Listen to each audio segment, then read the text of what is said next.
Our windows arrived and they're going in. So it's so fun to see all the openings cut open again. It's been all wrapped in building paper, so you couldn't see all the nice natural light, but here they go, hang in the windows, and then they're gonna do the big doors that are gonna go in over here. Pretty exciting. Woo, so fun. So there's kind of the Inspired ADU signature corner. So we're getting back to daylight. Soon, when the roof membrane goes on, you'll see the skylight up above.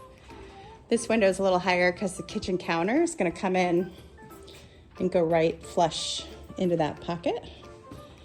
Ooh, and they got Mary's door on. Windows up above there in the bedrooms. And this is gonna be great. They're putting the window seat together. They've got the door hung here.